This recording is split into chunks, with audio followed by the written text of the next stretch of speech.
Gimana caranya jadi anak muda yang dihormati dan disukai banyak orang? Yang gampang dapat teman, gampang bergaul, dan jadi magnet yang menarik banyak orang di sekitarmu. Tenang bro, kali ini aku kasih tips, 7 superpower. Yang kalau dikuasai sama anak muda di awal 20-an sampai akhir 20-an. Bisa bikin kamu kelihatan beda dari 99% temanmu, kebanyakan cowok menguasai 7 jurus ini. Saat dia udah dewasa udah masuk 30-an, jadi kalau kamu bisa menguasainya dengan lebih cepat. Dijamin teman-temanmu bakal respect, dan cewek juga bisa ngelihatmu sebagai sosok yang beda. Kamu bakal jadi anak muda yang lebih matang, lebih dewasa. Dipercaya banyak orang, dan pada akhirnya, akan banyak juga orang yang suka, sayang, dan hormat sama kamu. Yang pertama, apresiasi. Tahu gak bro? Kebanyakan anak muda kalau di tongkrongan sukanya ngapain? Suka ngehina, ngeceng-cengin, ngetawain temannya sendiri. Enggak salah sih kalau niatnya buat seru-seruan, tapi kalau kamu mau sedikit beda dari mereka, lakuin apresiasi bro, kasih pujian, kasih kata-kata yang bikin orang lain senang. Infonya semua orang suka dipuji bro, dan walaupun kelihatannya senyum-senyum aja saat diketawai, sebenarnya di satu sisi, mereka juga ada rasa enggak suka dalam hati. Jadi kalau kamu bisa jadi sosok yang mengapresiasi, kasih pujian di saat yang tepat, itu bakal bikin mereka lebih suka sama kamu. Contohnya gini, saat kamu lihat temanmu rajin ibadah, jangan dibilang sok alim, kamu tahu, paling bentar lagi balik nakal lagi.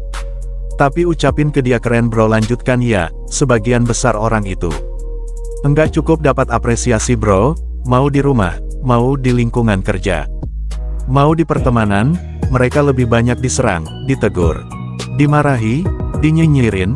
Makanya saat kamu bisa jadi sosok pria yang bisa mengapresiasi, orang-orang bakal melihat kamu sebagai pria yang berbeda, dan bakal lebih senang sama kamu. Yang kedua, empati. Artinya menempatkan diri di posisi lawan bicaramu.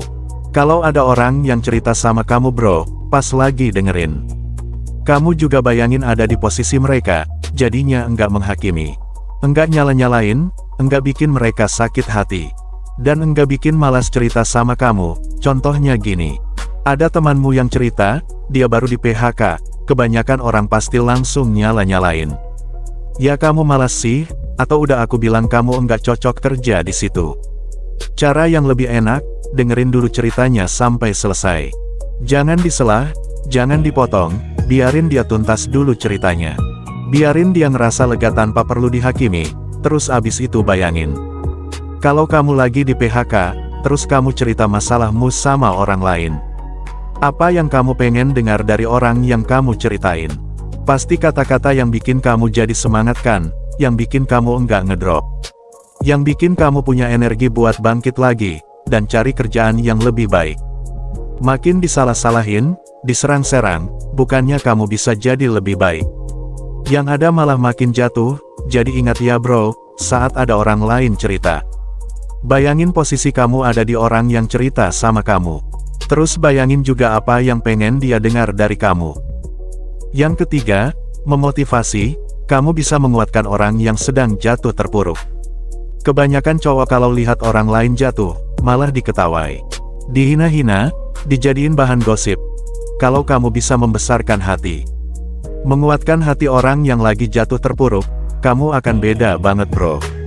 Orang akan salut sama kamu, dan suatu saat ketika orang yang jatuh tadi bisa bangkit dan sukses, dia akan selalu ingat sama kata-kata baik dan motivasi yang kamu kasih ke dia saat masih susah.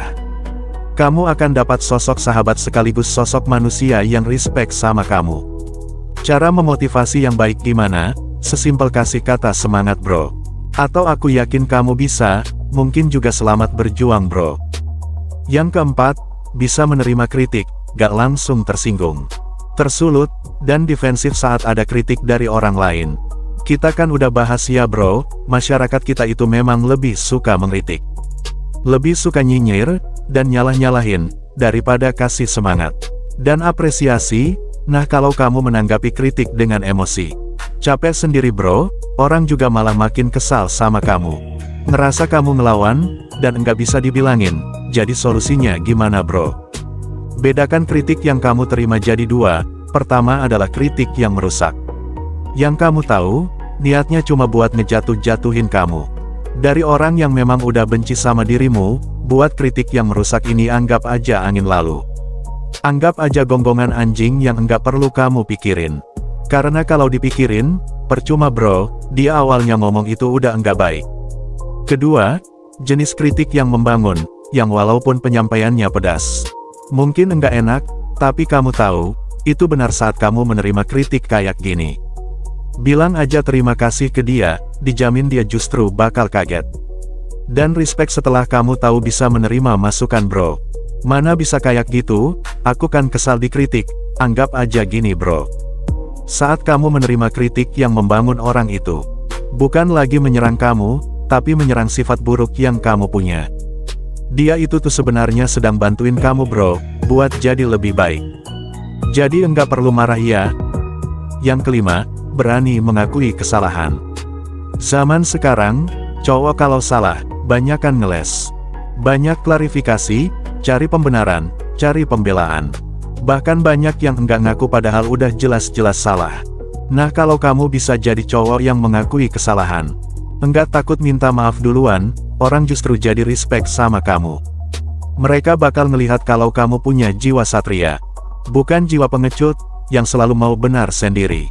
Memang berat, malu, bahkan mungkin sakit bro, tapi mulai sekarang.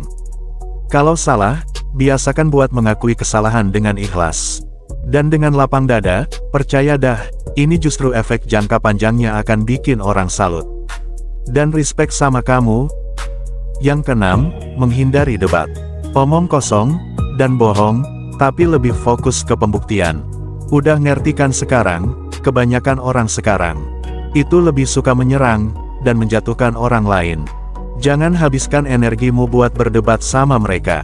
Percuma bro, debat sebagus apapun, kalau keyakinan mereka tentang kamu udah fix.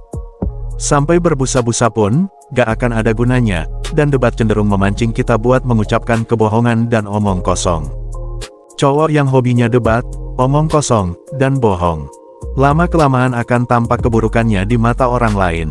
Jadi, lebih baik fokus ke pembuktian, kalau dibilang malas. Tunjukin kalau kamu rajin, dan giat bekerja, kalau dibilang miskin. Pakai energi kemarahan yang kamu rasakan buat kerja segiat-giatnya. Secerdas-cerdasnya, tampar mereka pakai fakta, saat kamu sudah sukses nanti. Cowok yang sedikit bicara, tapi banyak aksi, banyak bukti nyata, akan selalu jadi pria yang dihormati dan disegani sama banyak orang. Yang ketujuh, ini agak berat, dan perlu diperjuangkan. Kamu bisa melakukan semua poin dari 1 sampai 6 tadi. Karena memang tulus dari dalam hati, bukan karena sekedar ada maunya. Atau pengen pencitraan, bukan dengan niat pengen terlihat keren di mata orang lain. Intinya, enggak dapat balasan yang diharapkan pun, kamu tetap ngelakuin hal-hal tadi. Karena kamu yakin, itu adalah hal yang baik, kalau semua ini udah kamu lakuin pas cuma ada maunya. Kamu akan dilihat orang sebagai penjilat bro, lama-lama orang juga akan enggak respect. Misal, kamu cuma nunjukin apresiasi ke orang-orang yang di atas kamu. Atau ke bos-bos, atau orang-orang penting, atau cuma berempati sama cewek-cewek cantik aja. Sama orang lain kamu judes, dan galak minta ampun, kalau enggak tulus. Enggak ada gunanya bro, kamu lakuin ini memang berat. Ini memang susah, apalagi di awal, tapi kalau kamu biasakan untuk ngelakuinnya. Dan lu ngelakuin karena yakin hal ini adalah hal yang benar. Enggak mengharapkan balasan apapun dari sikap yang kamu tunjukin ini. Lama-kelamaan ini akan jadi sifat bawaan yang tertanam dalam dirimu bro. Godaan untuk bisa konsisten ngelakuin hal ini cukup berat. Apalagi karena kamu bakal jadi beda, mungkin dianggap aneh. Karena kamu nunjukin hal yang enggak banyak dilakuin orang lain. Tapi saat kamu sudah berhasil menanamkan ke-6 sifat tadi, dan melakukan dengan betul, kamu gak akan pernah lagi kesulitan bergaul. Gak akan pernah lagi kesulitan berteman, dan akan selalu dihormati sama orang lain. Kamu udah sadar, udah bisa nerapin ini di usia muda. Udah bisa kamu tanamkan dalam diri sebelum masuk umur 30-an. Dijamin bro, hidup lo bakal menyenangkan, karena bakal ada banyak orang yang sayang, hormat, dan membantu, Kesimpulannya bro, 7 sifat ini yang bisa bantu disukai, dihormati, dan disayangi orang lain di usia muda. Pertama, biasakan apresiasi, kasih pujian ke kebaikan yang dilakukan orang lain. Kedua, empati saat mendengarkan. Ketiga, bisa memotivasi orang yang sedang jatuh terpuruk. Keempat, bisa menerima kritik tanpa baper. Kelima, berani mengakui kesalahan. Keenam, fokus ke pembuktian, hindari debat dan omong kosong. Ketujuh, melakukan semua hal ini dengan tulus, bukan karena pengen pencitraan, atau karena ada maunya. Share juga di kolom komentar bro, kalau lu punya tips seputar pertemanan dan pergaulan, biar kita bisa saling belajar satu sama lain. Semangat!